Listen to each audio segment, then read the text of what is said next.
Welcome to Deciphering Growth, the show that explores mental health from every angle. We bring you conversations with personal opinions, stories, and practical tips. We aim to break down the stigma and help you live your best life. So please sit back and let's dive in. Before we begin, we want to remind our listeners that this podcast represents the opinions of Tiffany Graves, Eric Stone, and the show's guests. The content here should not be used as medical advice. It is for informational purposes only, and please consult your healthcare professional for any medical questions. Views and opinions expressed in the podcast are our own and do not represent that of our places of work. This podcast should not be in any legal capacity whatsoever, including but not limited to establishing a standard of care in a legal sense or as a basis for expert witness testimony. There is no guarantee regarding the accuracy of any statements or opinions made on the podcast. In no way does listening, reading, emailing, or interacting on social media with our content establish a doctor-patient relationship.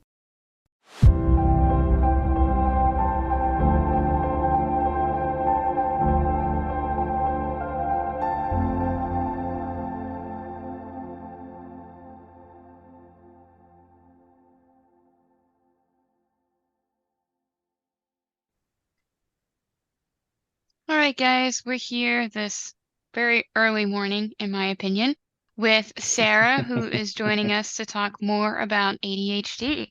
Sara, I'm going to turn it over to you and let you introduce yourself and what it is you do. Goodness. Okay. So I am a pretty new clinician in the grand scheme of things. I'm still an LPC, which means I'm not that far out of school. And I started working with ADHD in my practicum and my internship, mostly out of just happenstance, right? Because when you're in your practicum and your internship, you take the clients you can get, right? So it was not going to be my focus by any stretch. I actually didn't have any interest in it at all until I was working with it. And I discovered that I really loved working with adult ADHD in particular. Um, and so I enjoyed it so much, I decided that I wanted to pursue a certification in it, which I am in the process of doing. Um, and actually, as that progressed and the more I educated myself and the more I learned and consumed, the more I had to admit that, hey, this shoe fits. And so my professional life actually led to getting evaluated. And so I'm newly diagnosed for ADHD, as in the last 45 days. So I've taken a professional journey that's longer than my personal one, but they absolutely overlap as they so often do in this field. So adult ADHD is my focus. It is my jam. I love working with these clients. I also really love working with shame, and they overlap quite a bit. So Wow. Well, I just want to say thanks, Sarah, for your honesty. We've had different people on, and like that. I know Tiffany and I openly share we're in that space, but I think that's a really valuable piece to have of maybe just recently being diagnosed and going through that experience. So I really just appreciate like your vulnerability just in sharing that, because I think sometimes it's hard to find just this information of like, it's almost like, oh, I've always known or I've not known. And it's like, so you're kind of not in the middle, but just more fresh to that experience, perhaps. yeah. So I'm 39 years old now, right? And coming across this later in life, in the grand scheme of things, has presented a whole unique set of challenges where it's this whole different brand of imposter syndrome and why should I even get evaluated? Because do I really need this? What am I expecting to get out of that? I've made it this far and clearly I'm making it work somehow. And yeah, so it's been a journey. Yeah. Wow. And if it's okay, and then like you can share as much or as little as you like, kind of thing. But I wonder, like, did part of like, was it like when you found out, like part of you was like, I knew, like I kind of deep down in my gut, I felt like I knew, or just it kind of hit as a surprise? The total surprise. Yeah. So I didn't have any inkling that I had ADHD at all Mm, until I started pursuing the certification, like I said, and learning more about it and working with these clients. And man, there was so much that was so familiar. So they were things that I had always known about myself, and like to the point where we had like funny little names for things, or we had jokes for the way I was, but I never knew that was a symptom. mm, wow. Wow.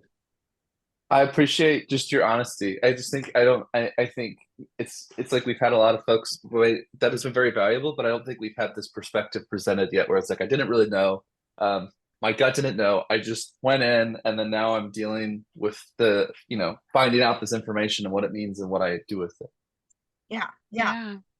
It's a very unique perspective of being able to be kind of diagnosed so late in life and kind of figuring out, like, I've been managing this for almost 40 years. Like, does this make a significant impact in my life? Or what do I decide to do with this big package of information? yeah, yeah. So I can talk about that a little bit more.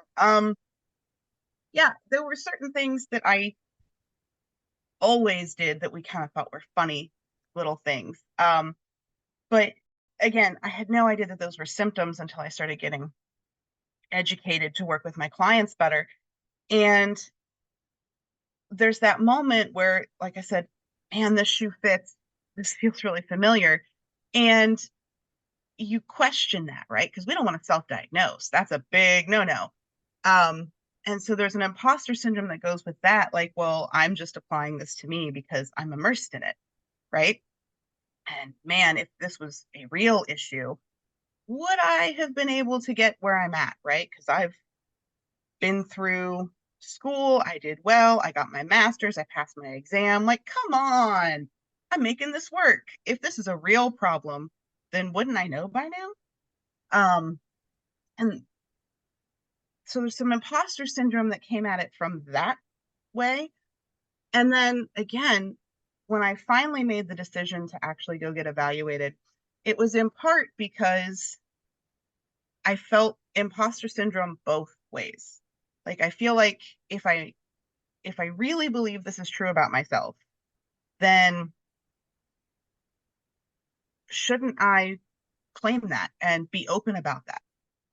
And yet, if I don't have someone else tell me, well, now I'm just self-diagnosing and that's not okay, right? Um, Mm, so it felt like a kind of a sticky place. And I had to ask myself, like I finally worked myself up to make the appointment. I made the appointment. And then I'm like, and what am I going to say when they ask, what am I hoping to get out of this? What am I hoping to get out of this? Like, what's the real impact to me? Right. Um, and so I came to a point where I was like, okay, it's great that I have been pretty successful. That's wonderful for me. But to use a metaphor that's a little dated, what if I have been moving in third gear my whole life and there's a whole fifth gear that I didn't know I could access, mm, right? And if I go through this whole process and I find out that third gear is my top speed, I'm okay with that because I've been living that. But what if? Shouldn't I at least explore that option? So that's what I did. And then I got the diagnosis, which came with its own imposter syndrome and preconceived notions that I didn't even know I had because it came back and I was predominantly hyperactive type. And my immediate thought was, oh, that can't be right. I'm sedentary. So I had a mm, preconceived notion, even as a professional and even as someone actively educating myself in this, I still had a preconceived notion about what that meant to be hyperactive, right? mm, And so I had to reevaluate that. Like, yes. And when do I ever actually sit still? When do I ever actually do one thing at a time? So, like, one of the things that has been a long-standing joke is I can't even brush my teeth in the bathroom. Like, I get my toothbrush all ready, I start brushing my teeth, and I wander around the house while I do it. Like, I can't even just stand at the sink and do that. And that's a funny little ha-ha joke, and we all like, oh, you're so silly and quirky. But no, I cannot just stand there. I have to move. So again, I have a sedentary lifestyle. I can't possibly be hyperactive.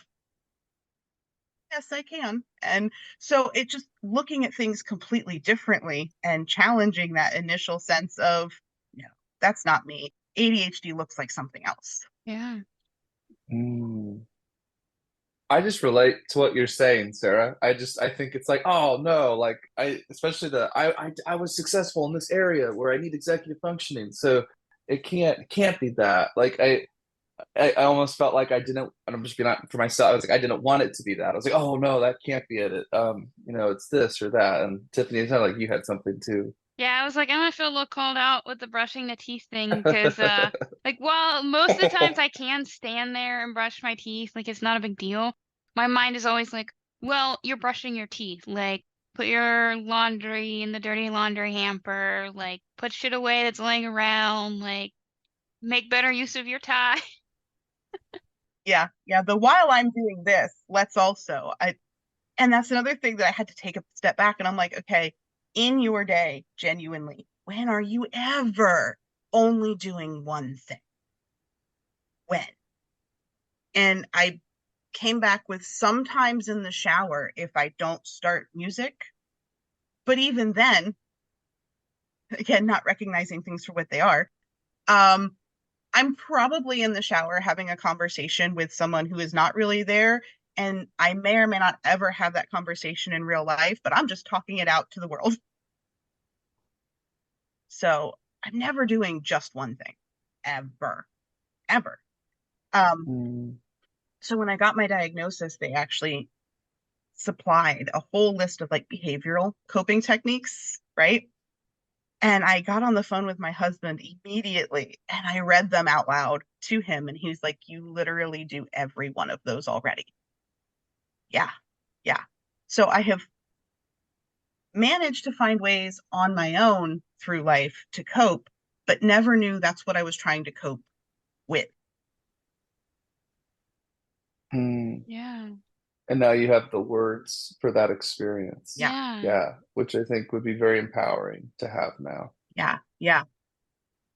I'm sorry. My brain had a really big question, or it feels like a big question, but in terms of like the other individuals out there that may or may not be in your shoes, and can you talk a little bit on like that feeling of being able to finally find a word for the reason you function just a little bit differently than the world around you?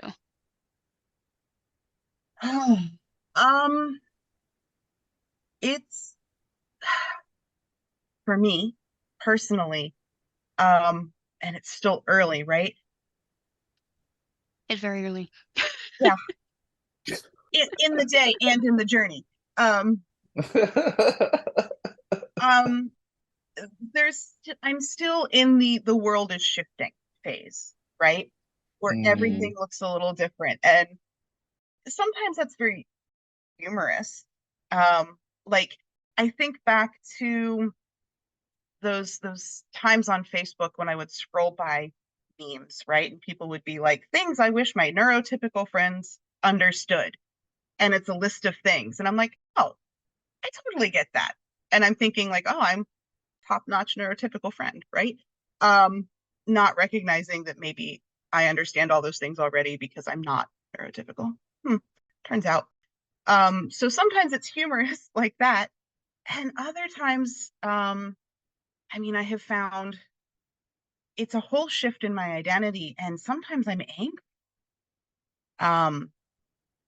Not necessarily because nobody knew, because I completely understand how lacking the education is, and also the preconceived notions that go with it, right? Like, I can't tell you how many times I've heard, even from clients, like that, a teacher mentioned that they should have been evaluated for ADHD, but they were told that they can't possibly have that because they're doing well in school, right? And that's a really common one. So the education is lacking. I'm not necessarily angry that people didn't catch it sooner. But like in my personal life journey, I was married to a man who had ADHD. And when I came out of that marriage, right, had to process that. I started educating myself, unrelated, obviously, to ADHD. And I was like initially very compassionate, like, oh man, so much of his problems were ADHD. And I didn't get it. And maybe things would have looked a little different if I had. And then I come back around and I'm like, but wait, I have ADHD too. So if I could figure it out, why didn't he? Like, why was it still only on me to figure out how to do these things? Like, so it's still early. Like everything is still shifting. Maybe the word is, I don't know where the sands are kind of like shifting and where we're going to land just yet, but everything does look different. It's a literal shift in identity. Wow. Yeah. I think it'll be so valuable for some of our listeners, just like for those getting maybe starting that journey or looking into therapy. Because we've had a lot of folks on the other side. It is finished, it's more settled, but I like that you're acknowledging it's shifting, it's moving. It's not settled or set yet. I think that's a very a valuable perspective. One thing I maybe shifting us a bit, you said you were in a training specifically to work with ADHD clients. Would you mind discussing that a little bit more, just so for some of our like therapist listeners that they could maybe learn a little bit more about what you've been doing? Yeah. I will talk a little bit about it. And I will completely acknowledge that this is one of those moments where I realized this was an ADHD flag for me, if you will. So I have this thing I do where I decide that I want to learn all of the things, but then in execution, I don't really want to have to learn them. I just want to know them. So that combined with a little bit of impulsivity means that I spend a lot of money buying CEUs that I don't necessarily even start or remember that I paid for. So that's an ADHD struggle. However, this particular one I did spend a significant amount of money on, and it's through PESI. And it's like a series of CEUs. There's 34 total CEU credits. And then when you finish them all and do a certain number of hours working with ADHD clients, then you can get your certification through Evergreen as a ADHD certified provider. So that's what I've been working on when I'm functioning well. And one of the things that I've learned in that in particular is, well, one, through that and my own experience, ADHD looks different on everybody, right? It's like if all of the ADHD symptoms were a deck of cards, right? We obviously all get dealt a different hand. It's all still ADHD, but we don't have the same pieces, right? It looks different on all of us. So that said, there are so many comorbidities that make sense when we stop to think about them. But also I personally would never have seen coming, and I've never heard anybody else talk about, right? So untreated ADHD is deeper than just the quirky stuff we recognize or the known struggles, right? So comorbidities with obesity, which that's a whole other thing, talking about the way we view obesity, but that's a comorbidity. Higher incidence of like addictive struggles, higher incidence of poverty, higher incidence of poor dental hygiene, higher incidence of, or a greater risk of dying in a car crash versus a neurotypical person, right? So there are so many comorbidities and risk factors that go with having ADHD and especially not getting it treated that at least I never would have expected before I started digging into these trainings. Yeah. It really sounds like it was kind of like this is a really weird metaphor, but like when you go into one of those old abandoned houses and you start taking the sheets off of things. Like that it sounds like what's happening for you. You're taking sheets off of things and you're like, wait a minute. Yeah. And like if you follow the crumbs, you can make sense of it, right? Like, okay, poor executive function paired with impulsivity and dopamine seeking. Okay, yes, that equals impulsive spending, which equals financial difficulties for many people, right? And so that makes sense with the poverty, also with the struggling to function in general. So they are more likely to be uh, underemployed, which is another thing that I have issues with that term, but so make less money or work a less stable job. And you pair those things with another one of those ADHD things that many people acknowledge, and we tend to think of it lighthearted, right? But like remembering to brush your teeth, or if your routine is out of order, then you didn't do the teeth because something messed up your routine. And then once you remember that you need to brush your teeth, suddenly it feels too big to actually go do that because that part of my day is over, or now I have to go all the way upstairs, or the ADHD mind traps, right?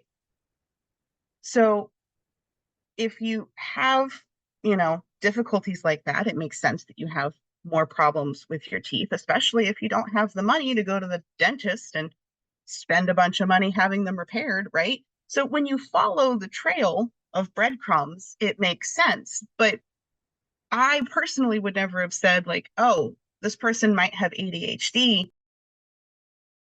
Maybe this is something that they're at risk for. Or maybe if they have difficulties with their money, or if they have difficulties with their teeth, that could tell me that they have ADHD untreated. Like, I would never have compared the two. I wouldn't have connected the dots myself, basically. Mm. It's very interesting to just kind of zoom out and have all these perspectives. Do you see any trends in working with ADHD clients that will maybe shift in the next couple of years, or maybe things you've noticed from your training that have shifted in the past maybe year or two?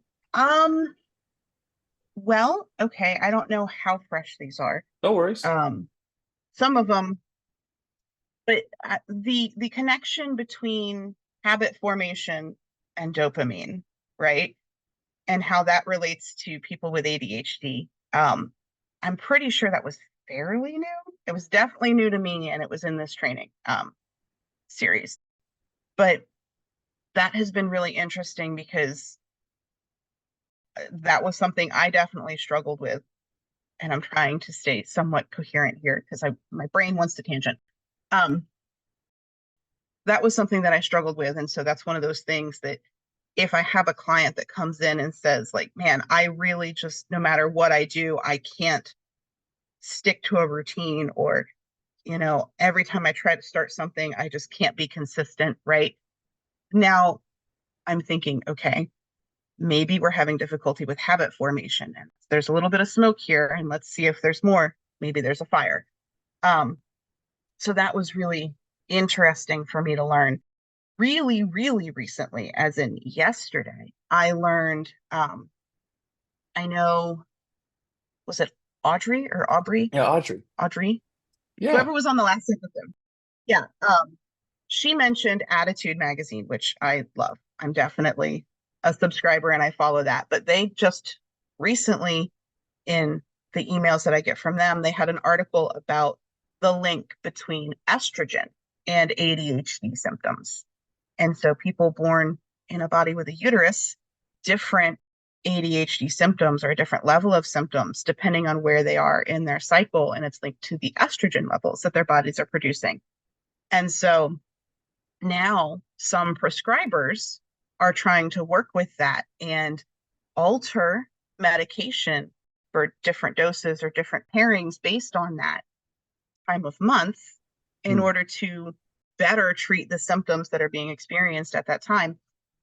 And likewise, those of us born in bodies with uteruses experience different ADHD symptoms through the lifetime in a way that isn't true for those without uteruses. So what those symptoms look like in childhood is very different from puberty, is very different from adulthood, is very different from menopause because of the variations in estrogen levels.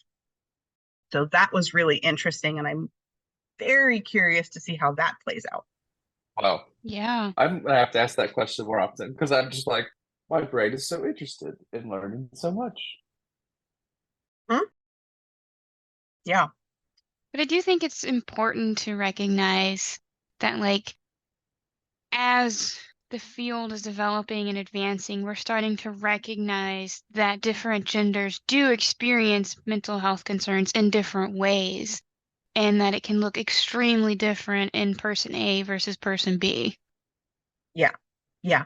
Well, one of the very first things that I learned on this journey, which at the time was mind-blowing, was that the number one symptom for young women, young girls, is just talking a lot, right? It's being very talkative. Like that's the number one symptom when they're younger. And like, of course, that doesn't get caught. That doesn't, you know, that's so subtle, right? And that was mind blowing for me. And so Wow. that was like the very first part of the journey to like learn more. Like, I would have guessed that. What else is there? Um, but yeah, it definitely affects people differently based on their biology. Like habit formation, and this is a bit of a personal piece, I guess. But I've always struggled with habit formation. Didn't know that's what was happening, right? And so I just said I suck at anything I have to do every day, right? I did not understand that about myself when I was younger. And so I made a pretty poor choice in terms of my contraceptive because I was on the pill. And if you don't take that every day, it's not very effective. And I had a child at 19. So, and that's a personal story, but also that's another one of those things that is a higher risk for untreated ADHD is teen pregnancy or unwanted pregnancy. I didn't know that. Wow. Wow. Yeah, that's another one of those higher risk comorbidity things. And it's partly, yes, in my case, it was related to habit formation. It's also because of impulsivity and dopamine seeking and, you know, not well developed or lesser developed ability to just use your frontal lobe than other neurotypicals. Adolescents are bad at it already, but Yeah. Wow. I think this has been, I think it's great, Sarah, that like we have gone to so many different little like big and little places on this because I just don't think everyone is aware how this shows up. And I just appreciate you sharing how it's shown up for you, but also how it can show up for people because I think we joke a little bit about TikTok on here about, oh, it's this, it's that, but it's like these are very legitimate things that you are pointing out of like ADHD could show up in this way, impact this, make this a little bit harder. And so I think that's different than saying because I have ADHD, like a so I think we're fine. I think you are walking the line really well. Like this is something that can impact it, but it is not just an excuse to do whatever or say whatever kind of thing. So I know that's a hard line. And I'd be curious what your thoughts are, Sarah, because we've talked about this with a lot of pretty much everyone that's come on so far, just because I think it's such a hot topic. yeah. So I think of the diagnosis as a roadmap, right? It gives you the destination in the GPS almost like, okay, this is what it is. So here's what's probably going to work to help make this better, right? I think the line is, you are absolutely, in terms of the emotional pieces, right? You are absolutely 100% entitled to whatever emotion you feel. That is not the same as what you choose to do with that emotion. So the actions that you take are different from the emotions that you feel. You're entitled to every one of those emotions. And then when you act, that's where we need to have conversations. Could you say that just one more time? I honestly it's so good. No, it's so good that I almost just want to soak it up again. And I think because that's just really well said. Like I'm just the way you're saying it makes so much sense. Do you mind saying like because it's just really profound? We'll try again. Yes. Yes. You are entitled 100% to any of the emotions that come up for you. You're not entitled to act on those Yeah. at will, I guess. There's still consequences to the way you choose to act on them. The emotions are 100% yours always. You can have all of them. Mm-hmm. The actions, though, is where we have to regulate.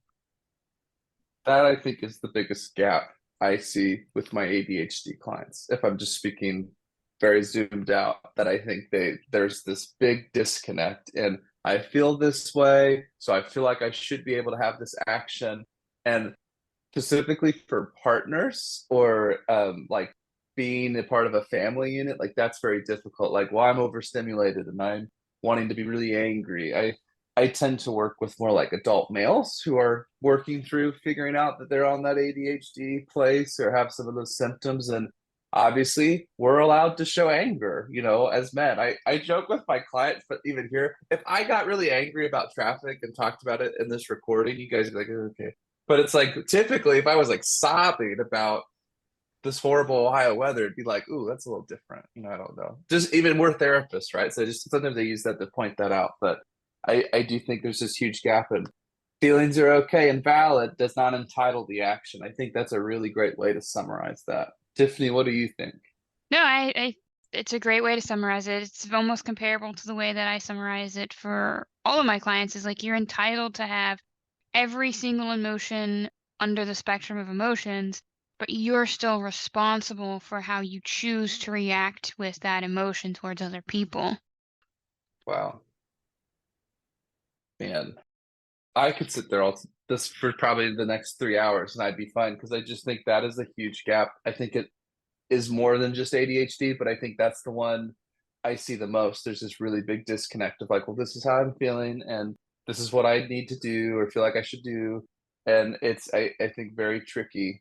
We're not gonna just keep this won't just be a full ADHD series like podcast now, but I just think we could even do one on like ADHD with couples because I think we've all talked about it on all the episodes. Because man, it's just yeah. I have a person, not to like give out spoilers, but Spoilers. I didn't. Maybe I should have known that. Didn't know that, but I think that's good because I just think that it shows up differently for everyone. And so, Sarah, I appreciate just like all the things you're sharing, and I think just I know you've talked about it, but do you have a favorite ADHD resource? You don't have to pick just one, but do you have favorite ADHD resources that maybe you like to try to steer your clients towards, or maybe you have benefited from? Like I said, Attitude Magazine is the most formal one. I don't know that it's a resource, right?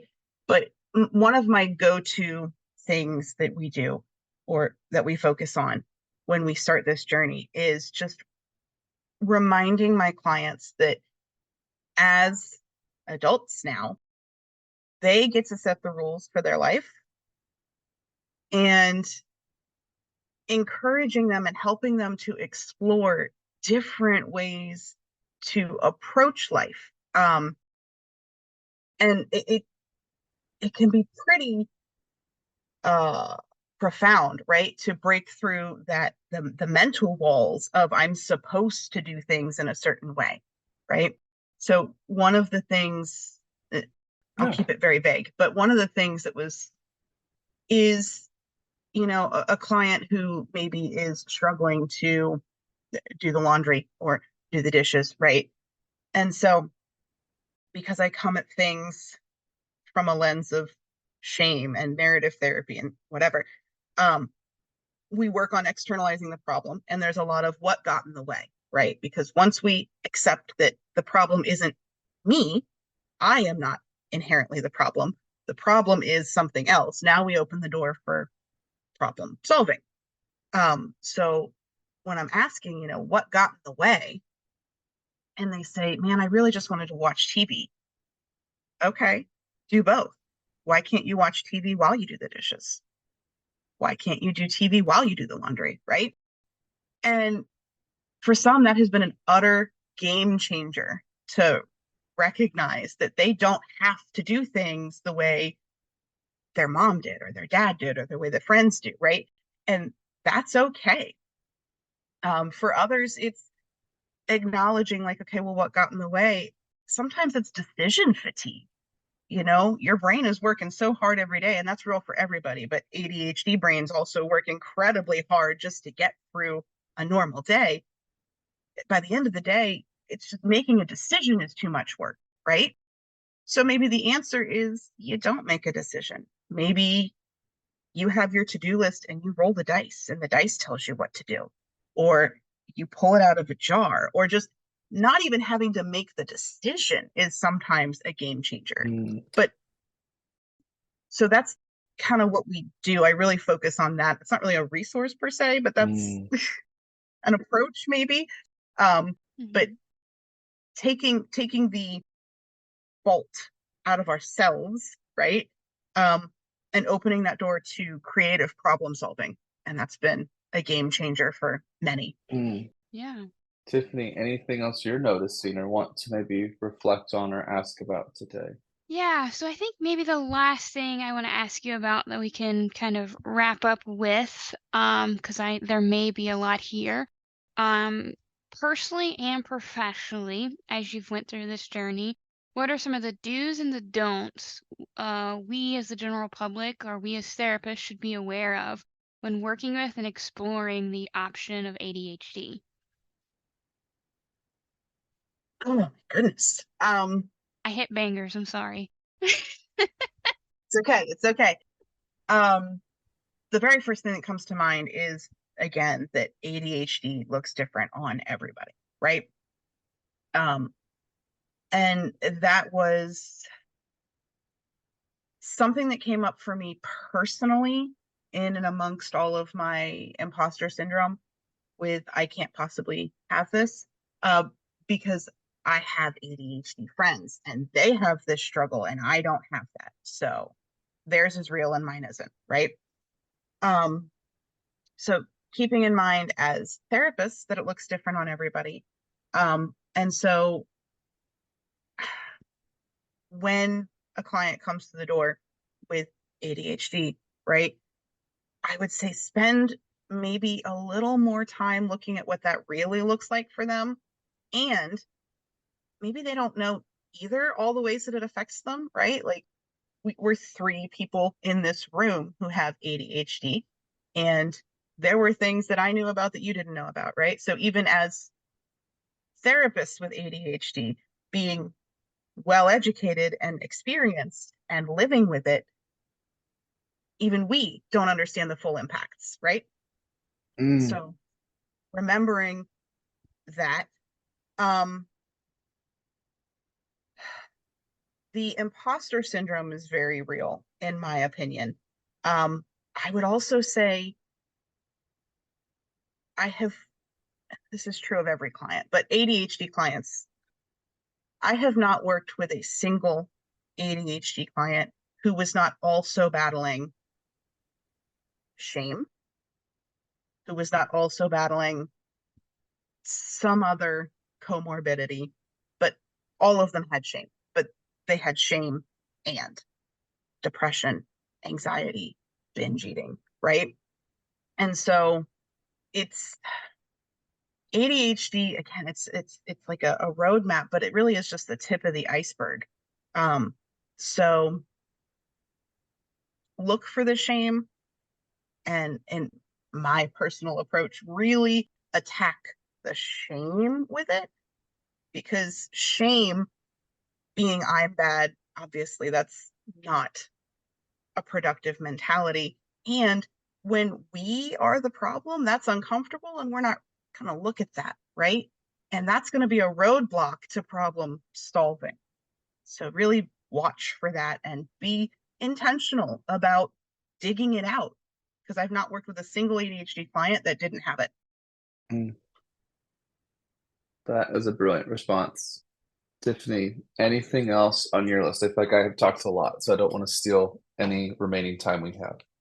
No, I think that kind of sums up all of like the questions that I like had for the most part. My brain's not wanting to run at full capacity because it's just too early for me. So that's all I can really think of for today. Well, Sarah, we appreciate you taking the time. We joked about it being in the morning. So it's early and early in the journey, but thank you so much for what you've shared, what you've brought today. I really think it will be helpful for both potential client and therapist alike. Before we go though, how can people find you? How can they find your practice? Where's the best place to reach you if they want to talk to you more, to consult, or maybe talk about being a client of yours? Yeah. So my practice, I just set up my private practice, and it is Empowered Existence. So Empowered Existence Ohio, that is me. You can find me on